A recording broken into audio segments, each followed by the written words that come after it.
Hello, welcome back, and welcome aboard the Kh-29T air-to-ground missile.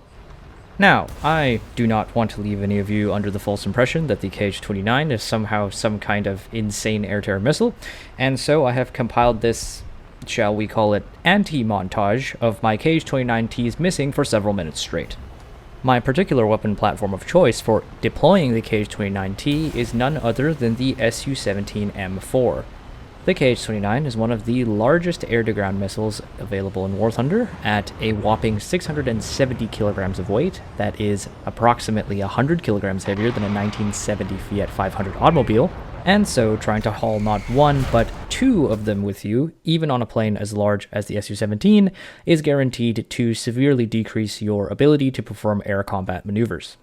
In my long and arduous quest to spade the Su-17, I managed a grand total of 8 air-to-air kills with the Kh-29T, and I pretty much fired 2 of them off almost every single game, so my probability of kill, let's try not to think about that. Now, I would consider the Kh-29T to be the most viable air-to-ground missile to use against aircraft, for a couple of reasons. First, it has a long motor burn time, so it actually manages to accelerate to a decently high speed, despite its ginormous weight. And second, because of its ginormous weight, it carries a lot of momentum, and so it takes a very long time to actually slow back down, meaning that this missile can hit targets at ranges of up to, I would say, 8 kilometers, and that is not something that the enemy necessarily expects. The TV-guided system is also fire and forget, meaning that the missile will go off and do its own thing while you can switch targets or perform evasive maneuvers. This is a big advantage over missiles like the AS-30L, where you have to maintain a laser lock with your targeting pod the entire time the missile is flying towards the target. Furthermore, the optical seeker on this missile has a very large zoom, so you can actually lock targets from up to like 13 kilometers away and just hold the lock and wait for an opportune moment to fire the missile. Additionally, because this is an optical seeker, it's essentially impossible to flare or chaff, so in a sense, this missile is completely resistant to all forms of countermeasures. But of course, that doesn't really mean much when the missile gets outmaneuvered by your target just deviating their flight path by a couple of degrees. So really, you're only going to be hitting extremely inattentive players or players that rely way too heavily on their countermeasures to evade missiles. Actually, scratch that. You're only going to be hitting players that are completely inattentive, flying completely straight, and are also flying toward the missile so the missile can pull enough lead to actually hit the target. And just keep in mind, the missile is an air-to-ground missile, so it has to score a direct hit to even activate its fuse. But wait, there's more. Because the missile is so slow, even if you do manage to get a direct hit, a lot of the time the enemy that you're trying to hit is already dead, so the missile just explodes into a carcass, netting you a grand total of 0 score, or if you're extremely lucky and the enemy is still somehow sitting in their cockpit, you can get a kill assist for the low price of committing a war crime. And as if that wasn't bad enough, the optical seeker is also not good at any time of day other than the middle of the day with clear sky, because any sort of low light or low contrast condition will cause the seeker to be unable to acquire lock, as you can see on screen right now. And of course, if you're like me, trying desperately to get a lock from within the seeker view for multiple seconds, somebody from outside your field of view is definitely just going to slap you out of the air with a missile because, may I remind you, the Su-17M4 is an 11.0 aircraft. But Zero, I hear you saying, why are you talking so much about the Kh-29T? That's not the point of this plane. Why are you even bringing air-to-ground missiles in Air RB? Are you stupid? And the answer to that is yes, but also, I like having fun, and the Kh-29T is a heck of a lot of fun. I mean, okay, just think about it from the opponent's perspective, right? You have this giant missile the size of a car, slowly, quietly, inexorably creeping up on your aircraft. Even if it misses, even if it just flies by your plane, the sheer menace of the stink eye that it's giving you, I think that's got to be worth something. But if you want to be a boring normie and actually play the game and get score and get RP so that you can get the Su-27, there is, of course, another option.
So, the Su-17.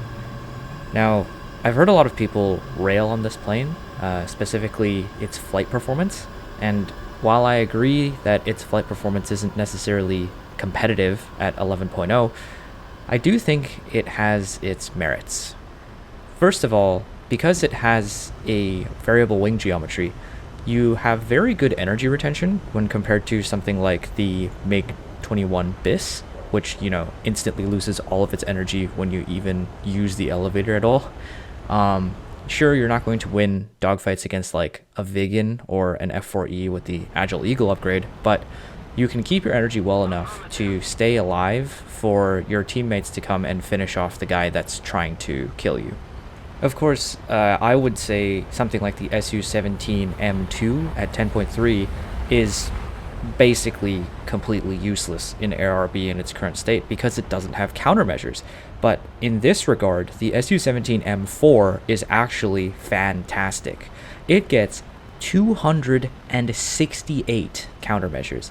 That's enough countermeasures for you to just hit the periodic flare button and leave it running for the entirety of the time that anybody is even in your field of view. So it's basically impossible to kill the Su-17 with any missile other than an IRCCM missile, which at 11.0 you pretty much never see unless you're unlucky enough to have a Harrier on your ass. Well, I guess the Magic 2 is also technically IRCCM, but I have never been shot down by a Magic 2 in this plane. Or like a AIM-7E2, AIM-7F, but if you hug the deck, then you basically are immune from Fox 1s. So in that regard, the Su-17 is actually very, very cathartic to play, especially if you're used to flying planes that get swatted out of the sky all the time because they don't have countermeasures or they don't have enough countermeasures. Now, one thing that I really do appreciate about the Su-17 is its kit.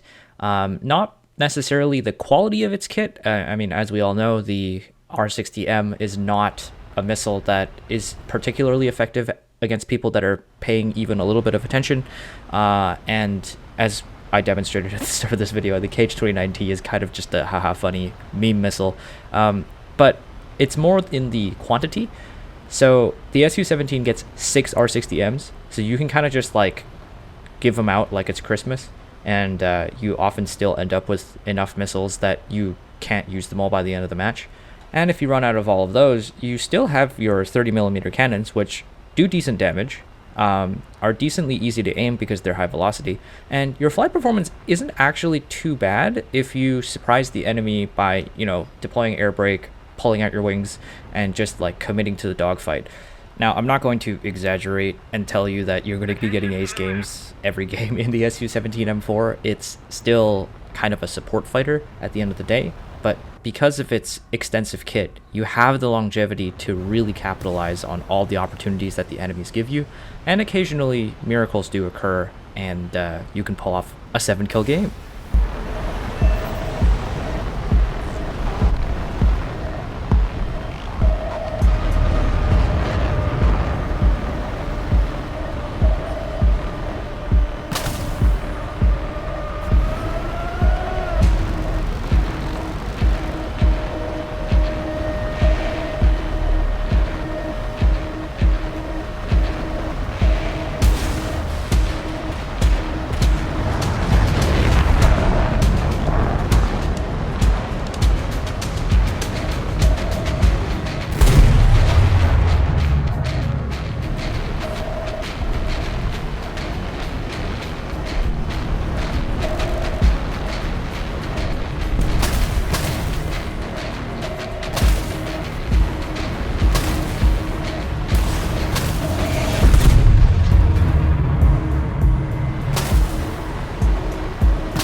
Now, as you can see, I wasn't really good at hitting my missiles there, or even my guns for that matter, but the Su-17 just has so much kit that you can just keep slinging and eventually stuff is going to hit.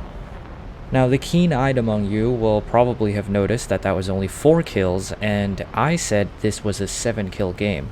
Do I land, rearm, and get another 6 missiles? No.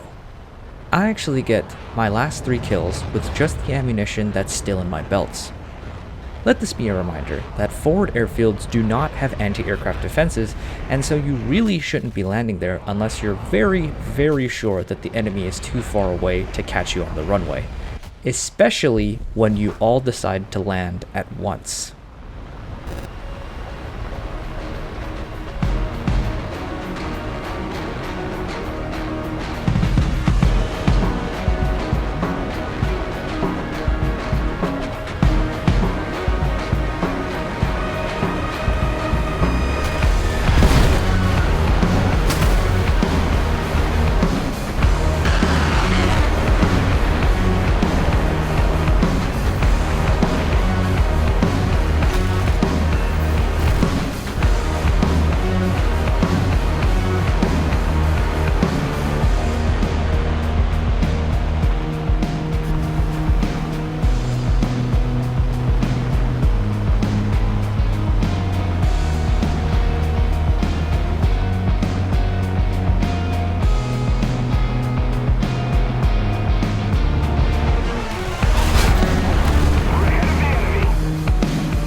So that's the end of the game as far as kills are concerned, but we're not quite done just yet.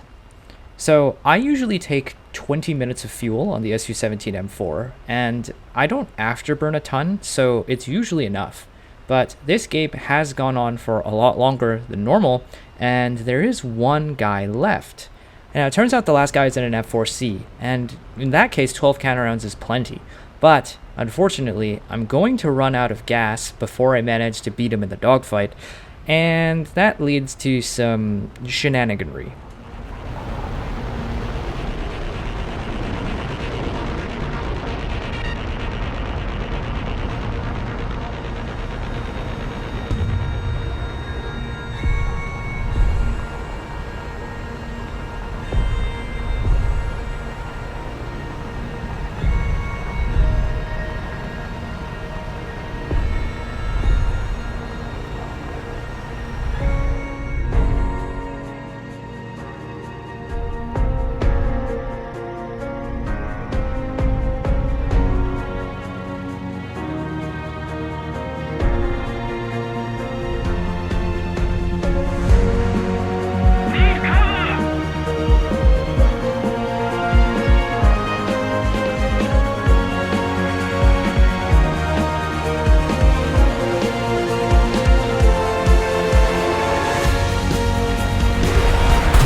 So yeah, I not only managed to glide over 20 kilometers without fuel, but I even managed to evade the boom and zoom attack from the F4C as he tried to catch me while I was on my landing approach. Now, if only I had been able to shoot the F4 while he was overshooting, but yeah, you just can't have everything, I guess. But believe it or not, this is not the game where I actually ended up using the Su-17 to its fullest potential. You see, there is still one more weapon left in the Su-17's arsenal, after you've shot all of your missiles and fired all of your bullets. And I think you guys know exactly what I'm talking about.